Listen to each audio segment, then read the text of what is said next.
തിരുവോണ നക്ഷത്രമാണ്. തിരുവോണ നക്ഷത്രത്തിൻ്റെ മനോദുഃഖത്തിൻ്റെ കാലഘട്ടം. മനോദുഃഖമാണ്. ഒരു ദുഃഖം തീരുമ്പോൾ അടുത്തത് വരും. നമസ്കാരം. വ്യാപകമായിട്ട് ജ്യോതിഷ പണ്ഡിതന്മാരെ കുറിച്ച് ഞാൻ വളരെ മോശമായി പറയുന്നു എന്നൊരു അഭിപ്രായമുണ്ടെന്ന് പറഞ്ഞ് എൻ്റെ ഏറ്റവും പ്രിയപ്പെട്ട ഒരു ജ്യോതിഷ സുഹൃത്ത് വിളിച്ചിരുന്നു. കാന്തല്ലൂർ സ്വാമിയായിട്ട് ബന്ധമുണ്ടെങ്കിൽ ജ്യോതിഷത്തെ അടച്ച് ആക്ഷേപിക്കുന്ന വിധമുള്ള സംസാരം പാടില്ല എന്നും എല്ലാവർക്കും കണ്ണേക്ഷി ഉപാസനയോടുകൂടി ഫലം പറയാൻ കഴിയില്ലെന്നും ഇല്ലെങ്കിൽ ഞങ്ങൾക്കൊക്കെ രാശി നോക്കി മാത്രമേ ഫലം പറയാൻ കഴിയുന്നുള്ളൂ എന്നും ഞങ്ങളൊക്കെ റേഡിയോ ആണെന്നും അദ്ദേഹത്തിന് TV മീഡിയ പോലെ പറയാൻ കഴിയുന്നു എന്നൊക്കെയുള്ള വ്യാപകമായ പരാതി ഞാൻ നിരന്തരം ജ്യോതിഷ പണ്ഡിതന്മാരെ മോശം പറയുന്നു എന്ന് എൻ്റെ പ്രിയപ്പെട്ടൊരു സുഹൃത്ത് എന്നെ വിളിച്ച് സംസാരിക്കുകയും അതിലവർക്ക് അഗാധമായിട്ടുള്ള കോപവും ദുഃഖവും ഉണ്ടെന്ന് അറിയിച്ചു. യഥാർത്ഥത്തിൽ ഞാൻ ഒരു ജ്യോതിഷ പണ്ഡിതന്മാരെ കുറിച്ച് മോശം പറഞ്ഞിട്ടില്ല. പറയാനുള്ള അർഹത എനിക്കില്ല എന്നുള്ളതാണ് സത്യം. കാരണം എനിക്ക് ജ്യോതിഷം അറിയില്ല. ഞാൻ പൂർവ്വജന്മങ്ങളെക്കുറിച്ച് എനിക്കറിയാവുന്നത് പറയും. 1. 2, ജ്യോതിഷം പറയുന്ന എനിക്ക് എൻ്റെ ശിഷ്യനായിട്ടുള്ള ശ്യാമാണ് മുറിപ്പാലത്തടി മാടൻ തമ്പുരാൻ ക്ഷേത്രത്തെക്കുറിച്ച്.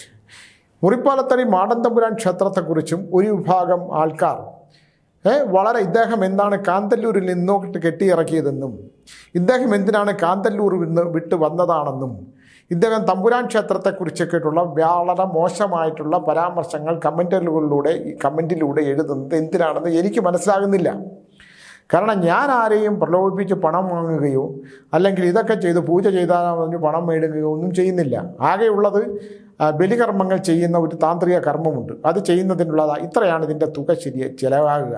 ഇപ്പം എൻ്റെ കയ്യിൽ നിന്ന് പൈസ മുടക്കി പരിഹാരങ്ങളൊന്നും ചെയ്യാൻ എന്നെക്കൊണ്ട് പറ്റില്ല. അങ്ങനെ ചെയ്യാൻ താല്പര്യമുള്ളവർക്ക് ഇപ്പോൾ അത് ചെയ്യാറില്ല. കാരണം അതിൻ്റേതായുള്ള താന്ത്രിക കർമ്മങ്ങൾ അനുസരിച്ചിട്ടുള്ള സാധനങ്ങൾ കിട്ടാൻ കഴിവുള്ളതുകൊണ്ട്. കാരണം ചില പ്രത്യേക മരങ്ങളിലെ രൂപങ്ങൾ കൊണ്ട് മാത്രമേ ഇത്തരമുള്ള താന്ത്രിക കർമ്മങ്ങൾ ചെയ്യാൻ പറ്റുള്ളൂ. അത് ചെയ്തു തരാൻ ആളില്ലാത്തത് കൊണ്ടും അത് ചെയ്യാൻ ബുദ്ധിമുട്ടുള്ളത് കൊണ്ടും അതിന് 6-1 പരിഹാരം മാത്രമേ വരുള്ളൂ. പിതൃദോഷങ്ങളുണ്ടെങ്കിൽ ഒരു പ്രശ്നങ്ങൾക്കും പരിഹാരമുണ്ടാകില്ല എന്നുള്ളൊരു സങ്കല്പമുണ്ട്. മരിച്ചുപോയവരുടെ കുടുംബസ്വത്ത് നമ്മൾ അനുഭവിക്കേണ്ടി വരികയോ മരിച്ചുപോയവരുമായിട്ടുള്ള കലഹങ്ങൾ ഉണ്ടാകുകയോ അവരിൽ നിന്ന് ആഭിചാര കർമ്മങ്ങൾ കൊണ്ടുണ്ടാകുന്ന ദോഷങ്ങൾ ഉണ്ടാകുകയോ നമ്മളെ ബന്ധുക്കളിൽ നിന്ന് ആഭിചാര കർമ്മങ്ങളുള്ള ദോഷങ്ങൾ ഉണ്ടാകുകയോ ഒക്കെ ചെയ്താലുണ്ടാകുന്ന ഒരുപാട് വിഷയങ്ങളുണ്ട്. ഇതിനകത്തൊക്കെ തന്നെ നമുക്ക് ആരെയും ബോധ്യപ്പെടുത്തി കൊടുക്കാനോ നിങ്ങൾ ഇന്ന പൂജകൾ ചെയ്താൽ നിങ്ങൾക്കിപ്പോൾ എല്ലാ സർവ്വകാര്യങ്ങൾക്കും പരിഹാരം ഉണ്ടാകുമെന്നും നിങ്ങളുടെ സാമ്പത്തിക പ്രശ്നങ്ങൾക്ക് പരിഹാരം ഉണ്ടാകുമെന്നും എന്നൊന്നും പറയാൻ സാധിക്കില്ല. ലോകത്താർക്കും കഴിയില്ല. ഇതൊക്കെ നമ്മുടെ വിശ്വാസ പ്രമാണങ്ങൾ അനുസരിച്ച് നമ്മുടെ സങ്കല്പങ്ങൾക്കനുസരിച്ച് നമുക്കതിന് പരിഹാരക്രിയ ചെയ്യാമെന്നുള്ളതേ ഉള്ളൂ. പക്ഷെ അത് നമ്മുടെ കർമ്മവും കൂടെ ആയിട്ട് ബന്ധപ്പെട്ടിട്ടുള്ളതാണ്. ഒരു പൂജയും പൂർണ്ണമല്ല. പൂജ എന്ന് പറയുന്നത് പൂർണ്ണതയിലേക്കുള്ള യാത്രയാണ്. സത്കർമ്മങ്ങൾ ചെയ്യാത്ത ഒരാൾക്കും ഇത്തരത്തിലുള്ള യാത്രകൾക്ക് പരിഹാരം കാണാൻ കഴിയില്ല. പിന്നെ പിതൃദോഷങ്ങളുണ്ടെങ്കിൽ പിതൃക്കളുടെ ദോഷമുണ്ടെങ്കിൽ ഒരു പൂജയും പരിഹാരമാവുകയുമില്ല. അതുകൊണ്ട് അഷ്ടദ്രവ്യ ഗണപതി ഹോമവും മഹാസുദർശനവും മഹാമൃത്യുഞ്ജയവും മാത്രം ചെയ്താൽ പരിഹാരമുണ്ടാകില്ല എന്നും ബലികർമ്മങ്ങൾ അതിന് താന്ത്രിക കർമ്മം അനുസരിച്ചുള്ള ബലികർമ്മങ്ങളുണ്ട്. അപ്പോൾ അത് ചെയ്താൽ മാത്രമേ പിതൃദോഷങ്ങൾ 3 തലമുറയെങ്കിലും പിതൃക്കൾക്കുള്ള ദോഷപരിഹാരങ്ങൾ ചെയ്താൽ മാത്രമേ 6-ലെ ഒരു പരിഹാരം എന്നാലും ബാക്കി കാണും. നാളെ ഇവിടെ ഒരു പരിഹാരം ചെയ്തു. കാന്തല്ലൂർ സ്വാമി പറഞ്ഞിട്ട് ഞാനൊരു പരിഹാരം ചെയ്തു, എനിക്കതിന് ഫലം കൊണ്ടില്ല. ലോട്ടറി എന്ന് എടുക്കാൻ പോയാൽ പരിഹാരം ചെയ്യുന്നുണ്ടോ? ദുഷ്ടകർമ്മങ്ങൾ ചെയ്ത് അച്ഛനും അമ്മയും തല്ലിയിട്ട് പോയിട്ട് ഇവിടെ കർമ്മം ചെയ്താൽ അതിന് പരിഹാരം ഉണ്ടാവുമോ? ചെയ്ത കർമ്മങ്ങൾ നമ്മൾ ചെയ്യുന്ന കർമ്മങ്ങളുടെ പരിണിത ഫലങ്ങൾ നമ്മൾ തന്നെ അനുഭവിച്ചേ പറ്റുള്ളൂ.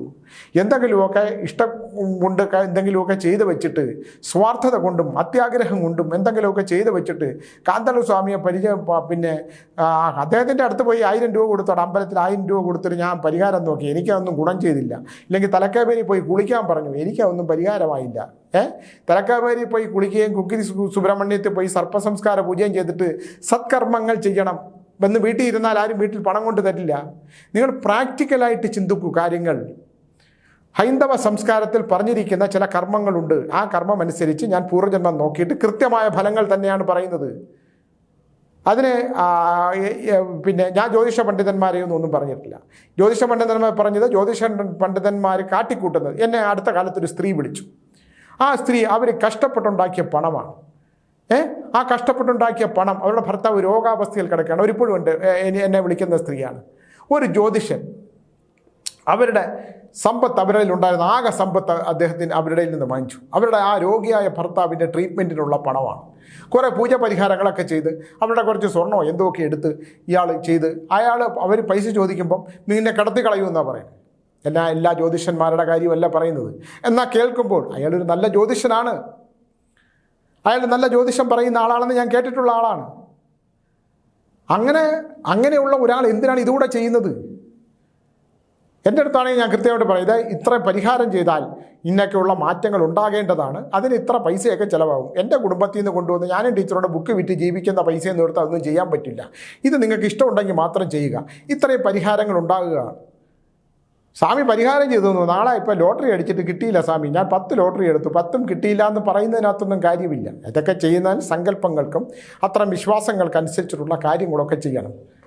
അതിന് തോന്നിവാസം എഴുതുമല്ല വേണ്ട. അങ്ങനെ എന്തെങ്കിലും കമൻറ്റുകളൊക്കെ ഒന്ന് എഴുതിയെന്ന് വിചാരിച്ചിട്ട് ഭീതിയോടുകൂടി പരാജയപ്പെട്ട് ഒളിച്ചിരിക്കുന്ന ആളും കടുകുമണി നേടി പോകുന്ന ആളുമല്ല കാന്തല്ലൂർ സ്വാമി സുനിൽ പരമേശ്വരൻ. ഞാനൊന്ന് പറഞ്ഞുകൊള്ളട്ടെ, അങ്ങനെ നമ്മളെ ഇല്ലാതാക്കാൻ ശ്രമിച്ച ഒരുപാട് പേരുണ്ട്.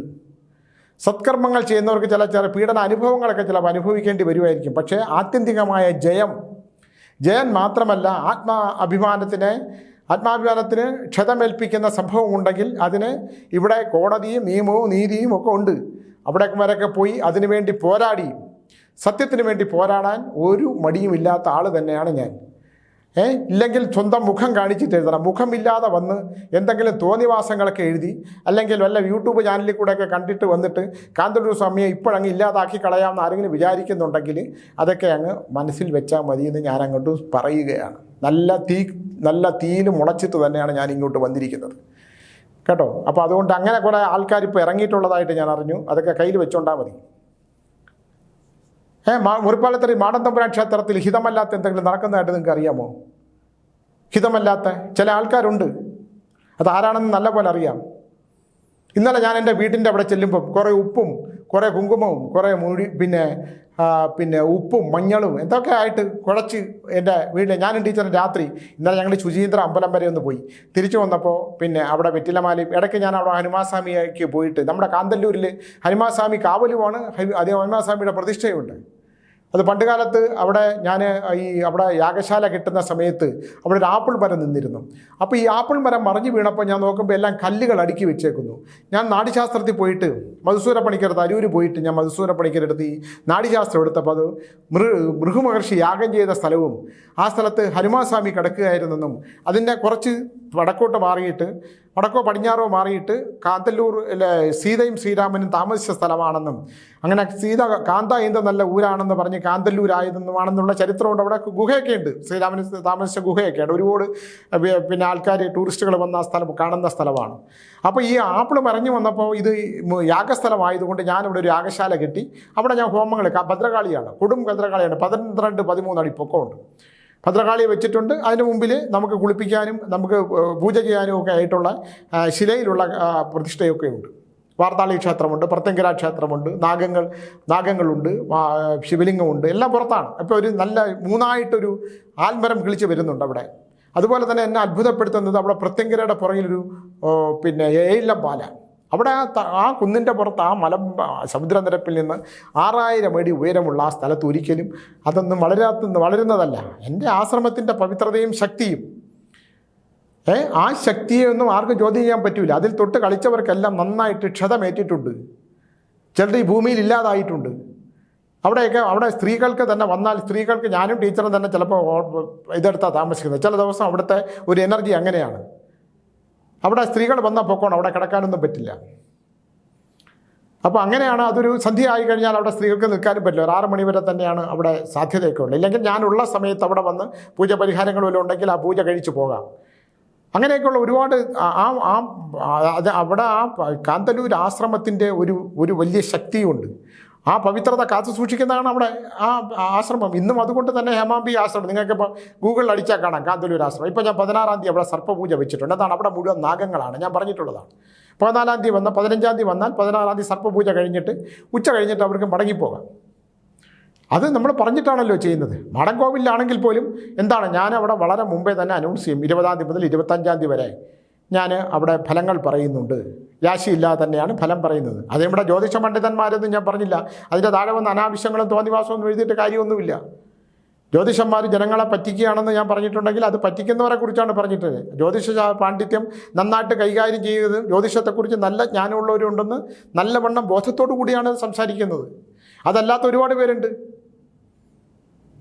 ഭർത്താവ് ഇല്ലാത്തൊരു സ്ത്രീയെ, ഭർത്താവില്ല, ആ ഭർത്താവ് പോയി. അപ്പോൾ അവരെൻ്റെ അടുത്ത് വന്നതാണ്, സ്വാമി എൻ്റെ ഭർത്താവ് തിരിച്ചു ഇല്ല. യോഗത്തിൽ നിങ്ങളുടെ ഭർത്താവിനോടൊപ്പം ജീവിക്കാനുള്ള യോഗം 3 ജന്മങ്ങളുമായിട്ടില്ല. ഇനിയും നിങ്ങൾക്ക് ഭർത്താവുമായിട്ട് ജീവിക്കാനുള്ള ബുദ്ധിമുട്ടുണ്ട്. നല്ല കുലീനയായ ഒരു സ്ത്രീയാണ്. ഇവിടുത്തെ ഒരു ജ്യോതിഷ പണ്ഡിതനെന്ന് അദ്ദേഹം സ്വയം പറയുന്നതാണ്. അദ്ദേഹത്തിന് ഇവിടെ ജ്യോതിഷ ശാസ്ത്രം നന്നായിട്ട് കൈകാര്യം ചെയ്യുന്ന ആൾക്കാരൊന്നും അംഗീകരിച്ചിട്ടില്ല. എൻ്റെ ഭർത്താവ് തിരിച്ചു വരുമെന്ന് പറഞ്ഞിട്ട് ഒരു കാര്യം ചെയ്തു. അപ്പോൾ അതൊക്കെ ഈ നമ്മുടെ ഈ മൊത്തത്തിലുള്ള കാര്യങ്ങളെ, മൊത്തത്തിലുള്ള ആത്മീയ ആചാര്യന്മാരില്ലെങ്കിൽ ആത്മീയതയിൽ നിലനിൽക്കുന്ന ആൾക്കാരെ മോശപ്പെടുത്തുന്നതാണ്. ഇപ്പോൾ യൂട്യൂബ് ഉണ്ടെന്ന് പറഞ്ഞ് എന്തും വിളിച്ച് പറയാൻ പറ്റുമോ? യൂട്യൂബ് ഉണ്ടെന്ന് വിചാരിച്ചിട്ട് ഒരാളെക്കുറിച്ച് അവഹേളിക്കണമെങ്കിൽ, പണ്ട് എൻ്റെ ആശ്രമത്തിൽ ഒരാൾ വന്നു, അയാളുടെ മകന് ഭ്രാന്താണ്. അപ്പോൾ അയാളുടെ ചില രീതികളുണ്ട്. അയാൾക്ക് 2 ഭാര്യയുണ്ട്. അപ്പം ഒരു ഭാര്യ ആദ്യ ഭാര്യ ആയിട്ട് തെറ്റി രണ്ടാമത്തെ ഭാര്യ എടുത്ത് താമസിക്കുന്നതാണ്. ആദ്യ ഭാര്യയെ വേർപെടുത്തി കൊടുക്കണം, പറ്റുമോ? അത് പറ്റാത്തതുകൊണ്ട് അദ്ദേഹം ശത്രുവായി. അദ്ദേഹം എന്ത് തോന്നിവാസവും പറയും. അപ്പോൾ ഓരോരുത്തരുടെ ഇഷ്ടങ്ങൾക്കനുസരിച്ച് ഈ ആത്മീയത എന്ന് പറയുന്നത് അഗ്നിയാണ്, അത് പൊള്ളും. അപ്പോൾ വരുന്ന ആൾക്കാരെക്കുറിച്ച് നമുക്കറിയില്ല. ഇതാ ആശ്രമമല്ലേ സ്വാമി, എനിക്കൊരു ദക്ഷിണ, ഞാൻ ആശ്രമത്തിൻ്റെ ഗുണത്തിന് വേണ്ടിയിട്ട് ഞാൻ ഇത്തിരി പണം തരാം. ശരി, പണം തരുന്നു. അത് ആ ആശ്രമത്തിൻ്റെ എല്ലാ ആശ്രമങ്ങളും പണം സ്വീകരിക്കുമല്ലോ. ആശ്രമത്തിൻ്റെ ഉന്നമനത്തിന് വേണ്ടി തരുന്നതാണ്. അതിൻ്റെ പേരിൽ പിന്നുണ്ടാകുന്ന പ്രശ്നങ്ങളോ, പറ്റിച്ചു, പൂജ ചെയ്തു, അതൊക്കെ പറയുമ്പം അത് സ്വീകരിക്കാൻ ഹൈന്ദവതയിൽ എപ്പോഴും ഇത്തരം കാര്യങ്ങൾ ഒരാൾ എപ്പോഴാണ് അപ്പോൾ എപ്പോഴാണ് ഒരാൾ മോശമാക്കാൻ പറ്റുന്നത്, ഒരാശ്രമത്തിന് എങ്ങനെ നശിപ്പിക്കാൻ പറ്റുന്നത്? അതുകൊണ്ട് രേഖാമൂലമല്ലാതെ, ഇല്ലെങ്കിൽ എഴുതി വാങ്ങിക്കും, ഈ ആശ്രമത്തിൻ്റെ നന്മയ്ക്ക് വേണ്ടിയിട്ട് ഞാനിത് ഇത്രയും പണം ചിലവാക്കുന്നുണ്ട്. അപ്പോൾ രേഖാമൂലം അക്കൗണ്ടിൽ പണം വാങ്ങിയാൽ ബുദ്ധിമൊന്നുമില്ല. എനിക്ക് GST ഉള്ള ആളാണ്, ഞാൻ എന്തെങ്കിലും ചെയ്യണമെങ്കിൽ GST വഴി പൈസ ഇടാൻ പറയും. ഇല്ലെങ്കിൽ അത് ഇന്ന ആൾക്ക് കൊടുത്തേക്കും, അത് ഇന്ന സാധനങ്ങളൊക്കെ മേടിക്കാനുള്ളതാണ് എന്ന് പറഞ്ഞിട്ട് ചെയ്താൽ പോലും ഒരാളെ മോശക്കാരനാക്കണമെന്നുണ്ടെങ്കിൽ മോശക്കാരനാക്കാൻ സാധിക്കും. പിന്നെ ആരെയും നമുക്ക് ശുദ്ധമാക്കി കൊടുക്കാനൊന്നും പറ്റില്ല. ഞാൻ ഈ ലോകത്തിലെ ഏറ്റവും ശുദ്ധനായ മനുഷ്യനാണ്, ഞാനാണ് ഈ ലോകത്തിലെ ഏറ്റവും നല്ല ആളെന്ന് എനിക്ക് സ്വയം എന്ന് പറയാമെന്നേ ഉള്ളതുള്ളൂ. നിങ്ങൾ സത്കർമ്മങ്ങൾ ചെയ്യുകയും നല്ല കർമ്മങ്ങൾ ചെയ്യുകയും ശുദ്ധിയായി ജീവിക്കേണ്ടത് നിങ്ങളുടെ ആവശ്യകതയാണ്. കാരണം എന്താണ്, നിങ്ങളുടെ അവസാനകാലം, ജീവിതത്തിൻ്റെ അവസാനകാലം ഈ ഭൂമിയിൽ നിന്ന് പോകുന്നതിന് മുമ്പ് ഈ ഭൂമിയിൽ നിങ്ങളുടെ കർമ്മമനുസരിച്ച് നീ എങ്ങനെയാണ് പോകേണ്ടത്? നീ ഇരുണ്ട മുറികളിൽ അങ്ങനെ കിടന്ന് ദാഹജലമില്ലാതെ, നിന്നെ നോക്കാൻ ആളില്ലാതെ, വിശന്ന് പൊരിഞ്ഞ് വയറ് കത്തി ഇല്ലേ, ഒരു ഗ്ലാസ് വെള്ളം കഴിക്കാനില്ലാതെ, വിശപ്പടക്കാൻ കഴിയാതെ, ചെയ്തു പോയ പാപങ്ങൾ, ആർക്കൊക്കെ വേണ്ടി ഉണ്ടാക്കിയ പണം അവരെല്ലാം കൊണ്ടുപോയി പാരുമില്ല, ഞാൻ ഇരുണ്ട മുറിയിൽ ഒരു വെളിച്ചം പോലും കത്തിച്ച് വെക്കാൻ കഴിയാതെ, ഇല്ലെങ്കിൽ എഴുന്നേറ്റൊരു സ്വിച്ച് ഇടാൻ കഴിയാതെ, ഞാൻ ഈ അധർമ്മങ്ങളിലൂടെ ഉണ്ടാക്കിയ പണം മുഴുവൻ എനിക്ക് ചുറ്റുമുള്ളവർ കൊണ്ടുപോയപ്പോൾ ഞാൻ കിടന്ന് അനുഭവിക്കുന്നത് കണ്ടില്ലേ? ആരെങ്കിലും കാണാനുണ്ടോ? അപ്പം നമുക്ക് അർഹതയില്ലാത്ത പണം, നമുക്ക് അർഹതയില്ലാത്തത് എന്തും നമ്മുടെ കയ്യിലേക്ക് വന്നു ചേർന്നാൽ അത് നമുക്ക് അനുഭവിക്കാൻ കഴിയില്ല. ഒരാൾ 10 പേര് ചേർന്ന് വന്ന് ഒരാൾ കള്ളനാണെന്ന് പറഞ്ഞാൽ അയാളെ താൽക്കാലികമായിട്ട് സമൂഹത്തിൻ്റെ കുറേ പേരുടെ മുമ്പിൽ കള്ളനാക്കാൻ പറ്റും. പക്ഷേ ആ കള്ളനാകുന്നു എന്ന് പറയുന്നവൻ്റെ മനസാക്ഷി കണ്ടാണ്. നമ്മൾ ഒരാൾക്ക് നേരെ വിരൽ ചൂണ്ടുമ്പോൾ ബാക്കി 3 വിരലുകൾ എങ്ങനെയാണ്? നമുക്ക് നേരെയാണ്. നിനക്ക് പാപം ചെയ്യാത്തവർ കല്ലെറിയട്ടെ എന്നാരാ പറഞ്ഞത്? ക്രിസ്തുദേവൻ പറഞ്ഞു, പാപം ചെയ്യാത്തവർ കല്ലെറിയട്ടെ. ആർക്കും എല്ലാവരും പാപം ചെയ്യാത്തവരൊന്നും കല്ലെറിയാൻ പറ്റില്ല. ആർക്കും കല്ലെറിയാൻ പറ്റാത്ത അവസ്ഥയിലേക്ക് വരും. അതേപോലെയാണ് നമ്മൾ സമൂഹത്തിലെ മറ്റുള്ളവൻ്റെ തെറ്റുകൾ നമ്മൾ ഉറക്കെ വിളിച്ച് തെറ്റാണെന്ന് നമുക്ക് തോന്നുന്നത്, അത് തെറ്റാണോ എന്ന് അറിയത്തില്ല, അത് വിളിച്ച് പറയാൻ ശ്രമിക്കുമ്പോൾ നമ്മൾ ചെയ്യുന്ന തെറ്റുകളെ നമ്മൾ മുഖം മൂടിയിട്ട് മറച്ചു വെച്ചിട്ടല്ല പറയേണ്ടത്.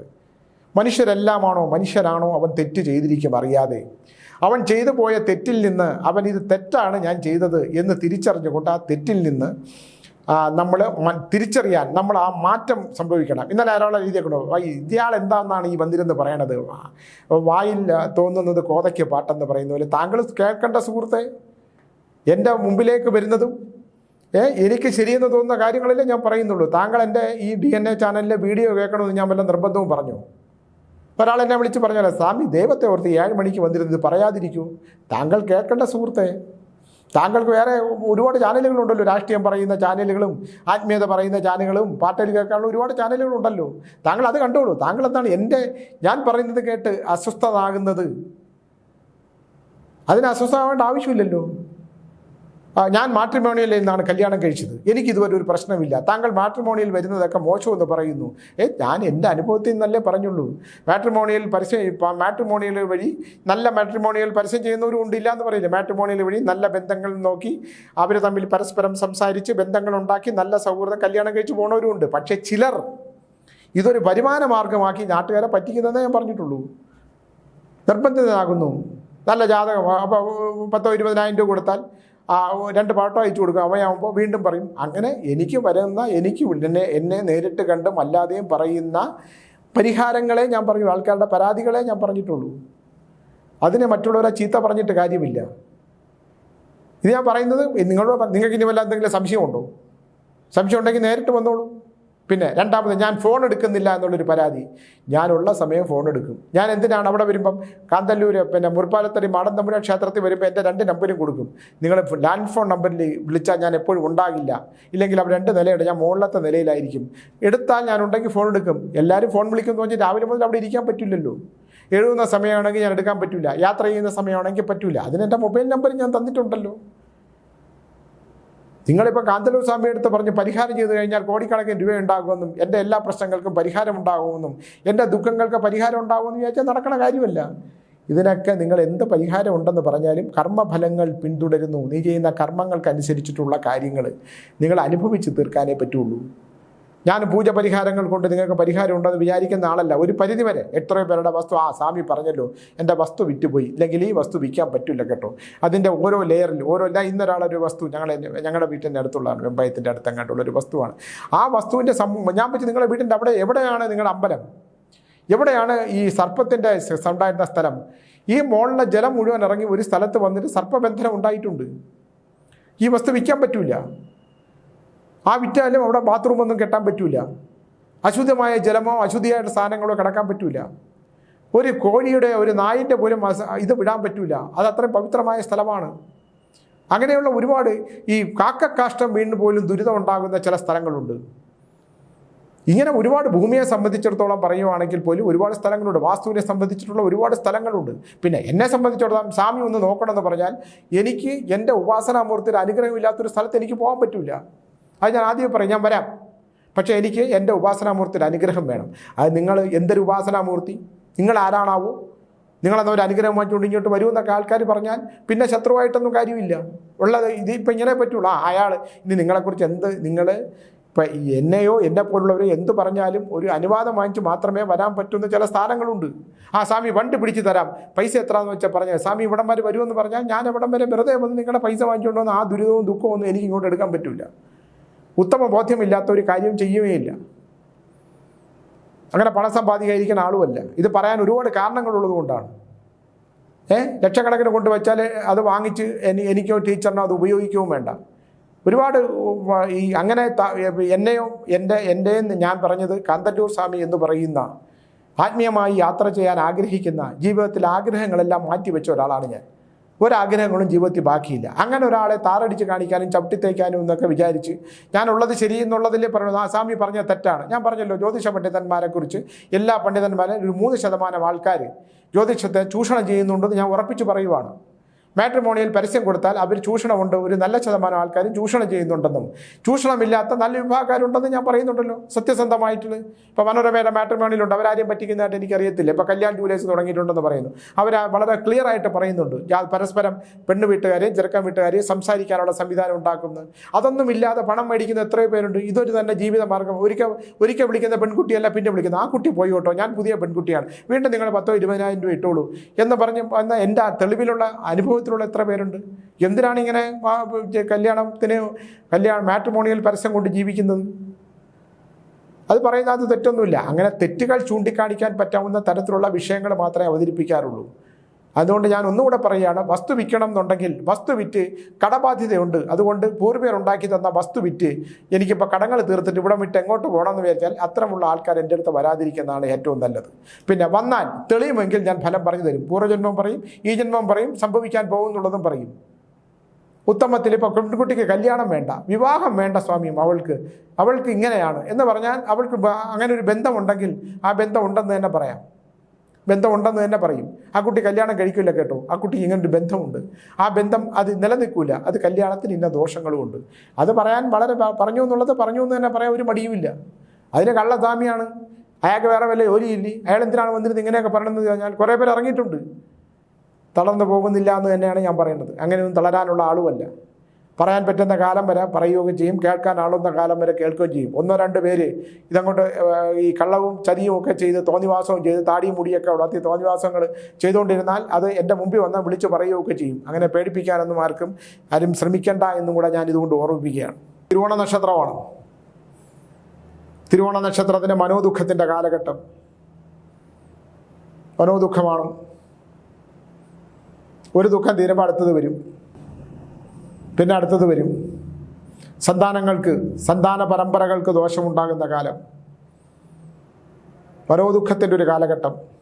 തിരുവോണ നക്ഷത്രക്കാർക്ക് യോഗങ്ങളൊക്കെ ഉണ്ട്, യോഗങ്ങളൊന്നും ഇല്ല എന്ന് പറയുന്നില്ല. പക്ഷേ പൂർവ്വജന്മത്തിൽ ചെയ്ത കർമ്മത്തിൻ്റെ പാപഫലങ്ങൾ, പൂർവ്വജന്മത്തിൽ എന്ത് ഫലമാണോ നമ്മൾ ചെയ്തിട്ടുള്ളതിൻ്റെ പാപഫലങ്ങൾ അനുഭവിക്കേണ്ട ഏറ്റവും മോശമായ കാലഘട്ടമാണ് നാം കടന്നു പോകുന്നത്. ഈ കർക്കിടകത്തിൽ തുടങ്ങിയിട്ടുണ്ടത്. ശാരീരികമായ അവശതയ്ക്ക്, രക്തത്തിൽ പ്രമേഹം ഉണ്ടെങ്കിൽ വളരെ സൂക്ഷിക്കണം, നട്ടലിന് ക്ഷതമുണ്ടെങ്കിൽ സൂക്ഷിക്കണം, കാലുകൾക്ക് താഴെ വാതരോഗമുണ്ടെങ്കിലും ശ്രദ്ധിക്കണം. ആരോഗ്യപരമായ കാര്യത്തിൽ ഏറ്റവും ദോഷകാലം തുടങ്ങി. ആരോഗ്യപരമായി തിരുവോണ നക്ഷത്രക്കാർക്ക് ദോഷകാലമാണ്. മനസ്സമാധാനം ഉണ്ടോ എന്ന് ചോദിച്ചാൽ ഉണ്ട്, ഇല്ല എന്ന് പറഞ്ഞാൽ ഇല്ല. മനസ്സമാധാനം രാവിലെ ഉണ്ടെങ്കിൽ ഉച്ചയ്ക്ക് അത് പോയിരിക്കും. തിരുവോണ നക്ഷത്രക്കാർ തിരുവോണത്തിൻ്റെ ഒരു അവസ്ഥ അവിട്ടത്തിലേക്ക് കടക്കുന്നതിന് മുമ്പുള്ള നല്ല ജ്യോതിഷ പണ്ഡിതന്മാരെ കണ്ടാൽ അവർ കുറച്ച് പരിഹാരങ്ങൾ പറഞ്ഞു തരും.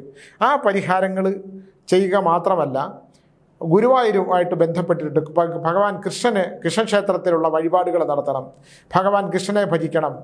പിന്നെ വീട്ടിൽ കൃഷ്ണ വിഗ്രഹം പൊട്ടിയിട്ടുണ്ടെങ്കിൽ അതൊന്ന്, തിരുവോണ നക്ഷത്രക്കാരുടെ വീട്ടിൽ ഈ ഇതിൽ വാങ്ങിച്ചു വെച്ചിട്ടുള്ളതുണ്ടല്ലോ, കളിമണ്ണിലൊക്കെ ഉണ്ടാക്കിയ വിഗ്രഹം പൊട്ടിയിട്ടുണ്ടോ എന്ന് നോക്കണം. പൊട്ടിയിട്ടുണ്ടെങ്കിൽ അത് വെള്ളത്തിൽ ഒഴുക്കി കളയോ, അതിന് എവിടെയാണെന്ന് വെച്ചാൽ അവിടെ കൊണ്ട് വെച്ചിട്ട് പുതിയ വിഗ്രഹങ്ങൾ മേടിക്കണം. കളിയുന്നതും കളിമണ്ണിൽ പ്ലാസ്റ്റർ ഓഫ് പാരീസും ഇതൊന്നും നമ്മൾ ഉപയോഗിക്കാതിരിക്കണം.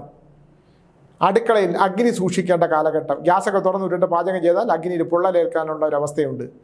വസ്ത്രത്തിൽ തീ പിടിക്കാതെ നോക്കുക, അത് വളരെ അത്യന്താപേക്ഷിതമായിട്ടുള്ള കാര്യമാണ്. വസ്ത്രം, അഗ്നിയുമായിട്ട് ബന്ധപ്പെട്ടിട്ടുള്ള കാര്യങ്ങൾ ശ്രദ്ധിക്കുക. ബൈക്കിലാണ് പോകണമെങ്കിൽ ബൈക്ക് ചുറ്റാതെ, വാഹനത്തിൽ അപകടം ഉണ്ടാകാതെ തിരുവോണ നക്ഷത്രക്കാർ സൂക്ഷിക്കണം. ഈ കർക്കിടക മാസം ഒട്ടും അനുകൂലമല്ല. മനസ്സ് കാർമേഘം കൊണ്ട് മൂടിയിരിക്കും. കാർമേഘം കൊണ്ട് മൂടിയ മനസ്സായതുകൊണ്ട് തന്നെ ഒരു സന്തോഷപരമായിട്ട് ഏറ്റവും കോമഡി ആയിട്ടുള്ള ജഗദീഷ് ശ്രീകുമാറിൻ്റെ ഫലിതം കണ്ടാൽ പോലും പൊട്ടിച്ചിരിക്കാൻ പറ്റാത്തൊരവസ്ഥയുണ്ടാകും.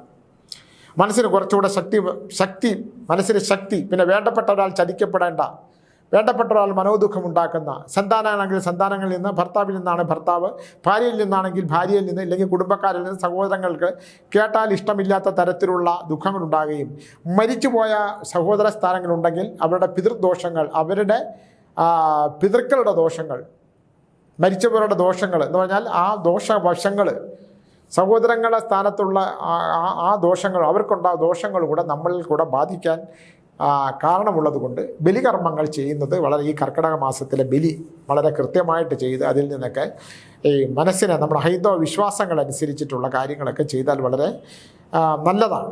ഇത്തരം കാര്യങ്ങളൊന്നും ശ്രദ്ധിക്കണം. നമ്മളെ വിശ്വാസമുള്ളവരും വിശ്വാസമില്ലാത്തവരും തമ്മിലുള്ള ഒരു യുദ്ധം നടക്കുന്നതാണ് എന്നും. കാരണം ഹൈന്ദവതയിലെ പൂജാസങ്കല്പങ്ങൾക്കനുസരിച്ചും മറ്റു ജാതി വിഭാഗങ്ങളിൽ ഉള്ള ആൾക്കാരും തമ്മിൽ, മുസ്ലിങ്ങളൊന്നും ഈ ജാതകം നോക്കുന്നില്ലല്ലോ, അവർക്കൊന്നും പ്രശ്നങ്ങളില്ലേ, ഞങ്ങൾ ക്രിസ്ത്യാനികൾ നോക്കുന്നില്ലല്ലോ, ക്രിസ്ത്യാനികൾക്കൊന്നും പ്രശ്നമില്ലേ. മനുഷ്യനാണോ അവന് പ്രശ്നങ്ങളുണ്ടായിരിക്കും. അവൻ പ്രശ്നങ്ങളിലൂടെ തന്നെയാണ് ജീവിക്കുന്നത്. എല്ലാ മനുഷ്യരും പ്രശ്നങ്ങളാണ്. എല്ലാ ജീവജാലങ്ങൾക്കും പ്രശ്നമുണ്ട്, എല്ലാ ജീവികൾക്കും പ്രശ്നമുണ്ട്. പ്രശ്നങ്ങളില്ലാത്ത മനുഷ്യരില്ല. അവൻ പ്രതിസന്ധികളെ തരണം ചെയ്ത് ജീവിക്കുന്നു. ആ പ്രതിസന്ധികളെ തരണം ചെയ്യാൻ പൂജാതി കർമ്മങ്ങൾ ഹൈന്ദവതയിൽ പറഞ്ഞിട്ടുണ്ട്. നീ മനുഷ്യനായിട്ടാണ് ജനിച്ചതെങ്കിൽ നിൻ്റെ പൂർവ്വജന്മം അനുസരിച്ച് നീ വന്ന് ചേരേണ്ട ചില കർമ്മങ്ങൾ നിനക്ക് വന്നിട്ടുള്ളത് കൊണ്ട് ഇത്തരം പരിഹാരങ്ങൾ ചെയ്താൽ നിനക്ക് മാറ്റമുണ്ടാകും. ആ മാറ്റത്തെയാണ് ഹൈന്ദവതയിൽ പറയുന്നത്. അപ്പോൾ വിശ്വസിക്കുന്നവർക്ക് ഇത് വിശ്വസിക്കാം, വിശ്വസിക്കാതിരിക്കുന്നവർക്ക് വിശ്വസിക്കാം. ഇതൊന്നും വിശ്വാസമില്ല എന്ന് പറയുന്നവർക്ക് വിശ്വസിക്കാം, അങ്ങനെയും ചെയ്യാം. വിശ്വസിച്ചാലും ഇല്ലെങ്കിലും ഈ പ്രപഞ്ചത്തിലൊരു ശക്തിയുണ്ടെന്നും ആ ശക്തിയെ ആധാരമാക്കി മാത്രമേ സത്കർമ്മങ്ങൾ ചെയ്ത് മുമ്പിലോട്ട് പോകാൻ കഴിയുമുള്ളൂ എന്ന് പറഞ്ഞുകൊണ്ടും നിർത്തുന്നു. നന്ദി, നമസ്കാരം.